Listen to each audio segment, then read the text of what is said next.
So students, good morning students, welcome in my YouTube classes. I am Rahul Gupta, science expert. Let's start last video of biomolecules chapter 14 class 12. Subscribe my YouTube channel Chemistry Learning with Rahul Gupta, and that is class 12 chapter 4 biomolecules. So students, हम बात कर रहे थे nucleo acids के बारे में, तो उसी के बारे में थोड़ा सा और स्टडी करते हैं. चलिए. सो स्टूडेंट्स, न्यूक्लियो एसिड्स जो है हमारा long chain polymer of nucleotides होता है. बहुत इंपॉर्टेंट रोल होता है इसका transmission of heredity characteristics and biosynthesis of proteins में. टाइप ऑफ न्यूक्लियोफिल्ड्स की बात करें तो दो टाइप के रहते हैं, DNA RNA. DNA D ribonucleic acid और RNA ribonucleic acid. Constituents of nucleic acid pentose sugar, phosphoric acid और nitrogenous base. In DNA beta D deoxyribose sugar is present, while in RNA beta D ribose sugar is present. ठीक है students, बहुत important learn करते चलिएगा इसे. सो देखिए students, आपके इसमें नाइट्रो कंटेनिंग बेस रहते हैं. दो टाइप के नाइट्रोजन कंटेनिंग बेस फाउंड होते हैं इसमें न्यूक्लिक एसिड्स में, एक प्राइमिडीन्स और एक प्यूरिन्स. प्राइमिडीन्स की बात करें तो there are three types base derived from pyrimidines. These are cytosine, thymine, uracil. DNA T is present but RNA U is present. DNA में थाइमिन प्रेजेंट होता है, RNA में यूरेसिल U. आगे बात करते हैं प्यूरिन्स की. प्यूरिन्स में दो बेस रहते हैं ड्राइव फ्रॉम प्यूरिन्स, एडेनिन और ग्वानिन. ये दोनों में ही प्रेजेंट होते हैं. न्यूक्लियोसाइड्स की बात करते हैं. A unit formed by the attachment of a base of 1 degree position of the sugar is known as nucleosides. जैसे कि आप स्ट्रक्चर में देख सकते हैं. वहीं हम न्यूक्लियोटाइड्स की बात करें, when nucleosides is linked to phosphoric acid is fifth position of sugar moiety, the unit obtained is called nucleotide. वहीं फिफ्थ पोजीशन पर यदि वो प्रेजेंट रहता है तो उसे हम बोलते हैं क्या, वो होता है आपका न्यूक्लियोटाइड. जैसे कि आप नेक्स्ट स्ट्रक्चर में देख सकते हैं, सेकंड वाले में देखिए. इस स्ट्रक्चर में आपको दिख रहा है यहाँ पर ये फिफ्थ पोजीशन कार्बन में प्रेजेंट है आपका फास्फोरिक ग्रुप जो है, और वहां जो आपका फर्स्ट पोजीशन पर शुगर प्रेजेंट था. ठीक है students. So nucleotides are joined together by phosphodiester linkage between fifth and third carbon atoms of the pentose sugar. बहुत ध्यान से देखिए इस स्ट्रक्चर को.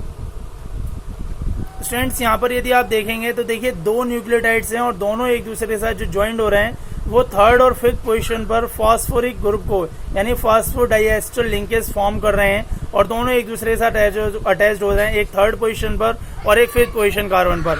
इसी वजह से उसे बोला गया उन्होंने nucleotides are joint together by phosphodiester linkage between fifth and third carbon atoms of the pentose sugar. आगे बात करते हैं डाइएक्सो डीएनए और आरएनए के बारे में स्टूडेंट्स. सो स्टूडेंट्स, डीएनए क्या है? देखिए डीएनए में पेंटोज शुगर डीऑक्सीराइबोस प्रेजेंट है, एडेनिन प्रेजेंट है, ग्वानिन, थाइमिन और साइटोसिन. फॉस्फेट ग्रुप जो होता है वो कार्बन फिफ्थ के साथ शुगर यूनिट के साथ प्रेजेंट होता है. रिपीटिंग यूनिट्स होते हैं डीऑक्सोराइबो न्यूक्लियोटाइड्स के और लिंक्ड होते हैं फास्फोड ग्रुप से. यदि हम बात करें, they are biopolymers of deoxyribonucleosides and have double helix structure. देखिए डीएनए में डबल हेलिक्स स्ट्रक्चर होता है पॉलीन्यूक्लियोटाइड्स का. Two strands of DNA are said to be complementary to each other. Adenine form hydrogen bond with thymine. Adin जो है वो thymine के साथ हाइड्रोजन बॉन्ड बनाता है. वहीं साइटोसिन जो है वो हाइड्रोजन बॉन्ड फॉर्म करता है ग्वानिन के साथ. सो दे आर रिस्पॉन्सिबल. सो हम जो बात कर रहे थे डीएनए में, तो two strands of DNA are said to be complementary to each other. Adenine form hydrogen bond with thymine, whereas cytosine form hydrogen bond with guanine. They are responsible for genetic characteristics and for sending information and instruction in the cell for the synthesis of specific protein. ठीक है students, ये DNA था. DNA का work बहुत important होता है. Fingerprints में भी हमारे डीएनए ही मैच्ड होते हैं. देखिए स्टूडेंट्स, पूरे हम बात करें यूनिवर्स की तो हमारे यूनिक फिंगरप्रिंट्स हैं. हमारे कभी भी फिंगरप्रिंट्स मैच नहीं हो सकते, इसलिए फिंगरप्रिंट्स को बहुत ज्यादा एक्सक्लूसिव और यूनिक माना जाता है. नेक्स्ट बात करते हैं आरएनए. इसमें राइबोस शुगर प्रेजेंट होती है, basis from pyrimidine, basis uracil, cytosine present होते हैं, और दो बेस प्यूरिन से प्रेजेंट होते हैं, एडेनिन और guanine. A phosphate group is present at C5 of the sugar unit.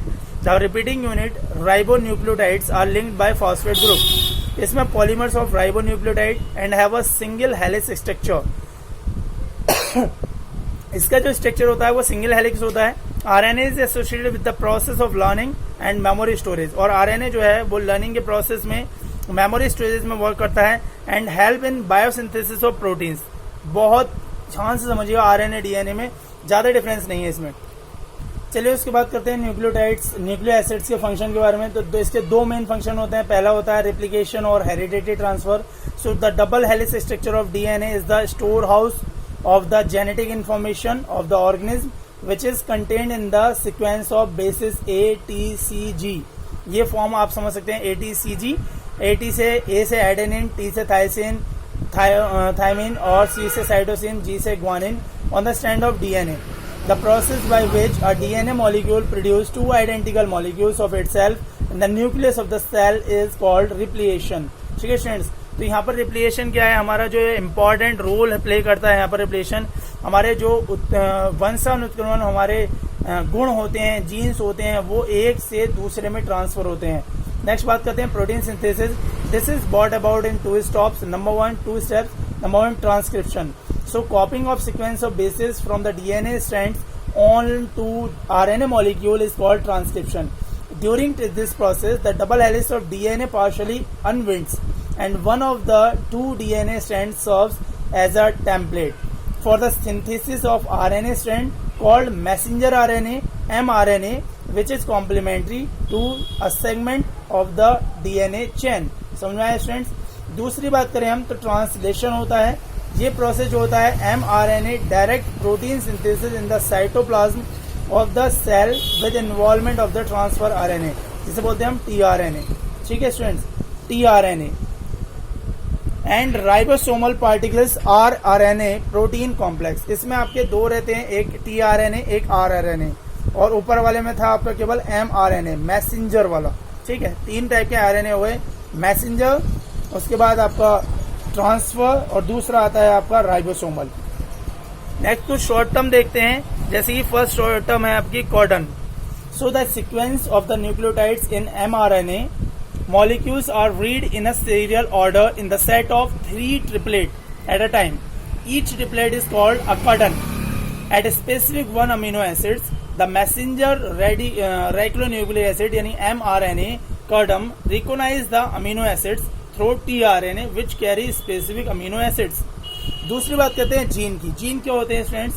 So the sequence of the bases और nucleotides in the DNA molecule, जो हमारा सीक्वेंस रहता है बेसिस का न्यूक्लियोटाइड्स का डीएनए में, जो रेगुलेट्स करता है synthesis of a specific protein, कहते हैं उसे हम जीन्स। जैसे स्टूडेंट्स आपने सुना होगा जो हमारी बॉडी में स्ट्रक्चर फॉर्म करते हैं वो हमारे होते हैं जीन्स। ठीक है students, so every protein in the cell has a corresponding gene. The relationship between a nucleotide triplet and the amino acids is called genetic code. हर बॉडी के में जेनेटिक कोड्स होते हैं जो एक बॉडी से दूसरी बॉडी में ट्रांसफर होते हैं, और हर एक के जेनेटिक कोड डिफरेंट रहते हैं। नेक्स्ट बात करते हैं म्यूटेशन। सो म्यूटेशन क्या होता है? ये केमिकल चेंज होता है in the sequence of bases in DNA molecule can lead to synthesis of the protein which an altered amino acid sequence is called mutation. देखिए, किसी भी तरीके का हमारा जो सीक्वेंस बेस है वो यदि उसमें हम केमिकल चेंज करें तो वो म्यूटेशन कहलाता है। This is brought about spontaneous by exposure to UV rays, X rays and chemicals. Students, आजकल आपको पता ही है कि हम नए नए स्पेसीज को इजाद कर रहे हैं, उसमें क्या है, कुछ ना कुछ केमिकल चेंजेस कर रहे हैं, यही हमारे लिए बहुत इंपॉर्टेंट है। उसके बाद आप ये टेबल देख सकते हैं, इसमें vitamin A, vitamin B1, vitamin B2, vitamin B6, B12, C, D, E, K, इन सब के सोर्सेज और डेफिशिएंसी जो इसकी कमी की वजह से होती हैं, ये आपके लिए यहाँ पर क्लियर हो जाएंगी। बहुत ही सिंपल, ये आपको समझ में आ जाएगा। ठीक है स्टूडेंट्स, तो यहाँ पर आप ये टेबल भी रीड कर सकते हैं, इससे आपको इनके सोर्सेज, इनके विटामिन के नेम, केमिकल नेम और डेफिशिएंसी डिसीजेस का बिल्कुल क्लियर हो जाएगा। चलिए आगे बात करते हैं कुछ और एक इम्पॉर्टेंट टर्म हार्मोन्स के बारे में। उसके बाद बात करते हैं last term hormones. Hormones are molecules that act as inter circular messenger. Hormone जो होते हैं वो हमारी बॉडी में मैसेज पास करने का वर्क करते हैं सेल्स में। So these are produced by endocrine glands in the body. So these are produced by endocrine glands in the body and are released directly in the bloodstream from where they are transported to the sites of the erection. जहाँ पर action हो रहा होता है वहाँ hormones release होते हैं। Like हमारे बॉडी में बहुत तरह के हार्मोन्स होते हैं स्टूडेंट्स। अब इनके फंक्शन की बात कर लेते हैं। They help to maintain the balance of biological activity in the body. For example insulin. Insulin क्या करता है? ब्लड ग्लूकोज लेवल को रेंज में रखता है। enchypalin and niclopiline mediate response to external stimuli. Growth hormones and sex hormones play a role in growth and development. Second, the hormones released by gland are responsible for development of secondary sexual characters. Third, adrenal cortex release glucocorticoid and mineralocorticoid. The glucocorticoid control the carbohydrate metabolism, moderate inflammatory reactions, and are involved in the reaction to stress. And the mineralocorticoid controls the level of excretion of water and salt by the kidney. तो ये कुछ हमारे hormones के function थे जिन्हें हमें बहुत importantly समझना था. स्टूडेंट्स, ये फंक्शन हमारे लिए बहुत ही इंपॉर्टेंट है और आपको यहाँ पर समझना बहुत जरूरी है. सो स्टूडेंट्स, यहाँ आपका चैप्टर 14 कंप्लीट हुआ है. स्टूडेंट्स, यदि आपने वीडियोस चैनल सब्सक्राइब नहीं किया तो चैनल को सब्सक्राइब करें, वीडियोस को लाइक करें. Channel name chemistry learning with Rahul Gupta. Okay students, thanks for watching this video. Stay at home, be safe, enjoy with family. Good bye students. यहाँ आपकी वीडियो कंप्लीट हुई.